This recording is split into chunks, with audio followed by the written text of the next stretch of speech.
huge opportunity. Hey. Hello. Tracy said, what should I make my video about? I did. I said, what should I make my video about? And he said, life. I said, well, what about it? And he goes, well, we have huge opportunity. And often we don't even see it. To really live life to the fullest means to be open to life. It's John Lennon where he says, life is what happens when we're making other plans. We need to stop making other plans. We need to start listening to life.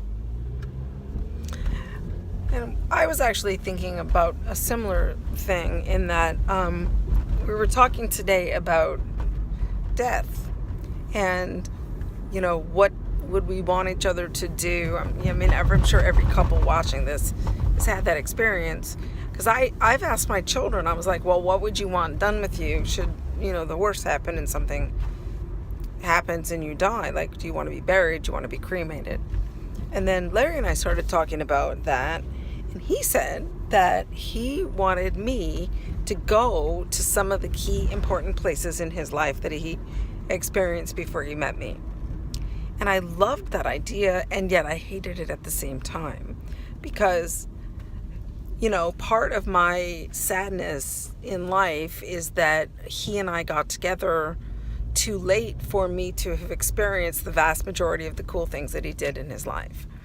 And while I love the idea of going to Giant's Causeway or the Wailing Wall and putting his ashes there, I'm also profoundly sad at the idea of doing those things alone, but to honor his memory. And yet, like he's saying, it's about, eking out the essence of life while you're living it, He and I just had a really awesome dinner, and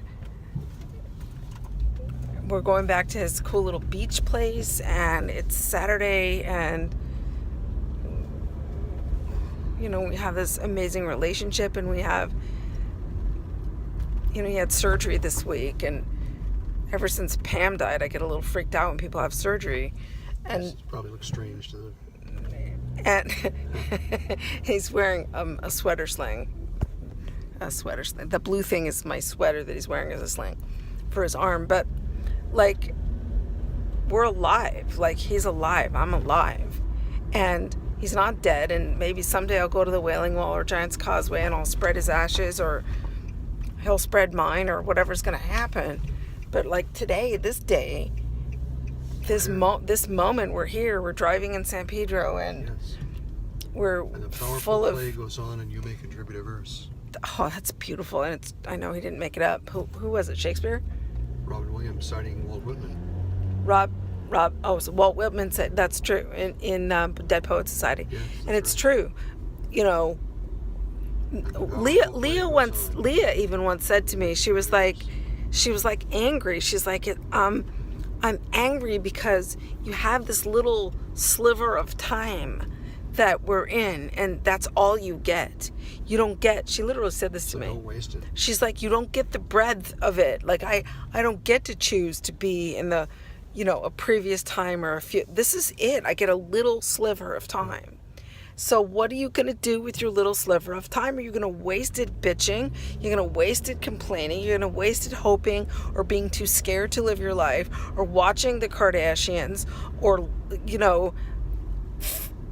letting other people live your life for you, making choices for you, telling you what you should do or who you should be? No, you have a sliver, you have like a microsecond to live your life, and you're the only one who can live it. And sure, when you die, someone can go to all your cool places and spread your ashes there, but you're the only one who can live your life. True. See, that's what happens when I eat at P.F. Chang's.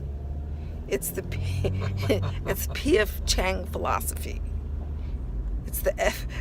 That's what the F stands for, and P.F. Chang is philosophy. Yeah, right. Yeah, right. Philosophy. Okay. Say goodnight, Tracy. Good night, Tracy. See you guys tomorrow. Go live your life.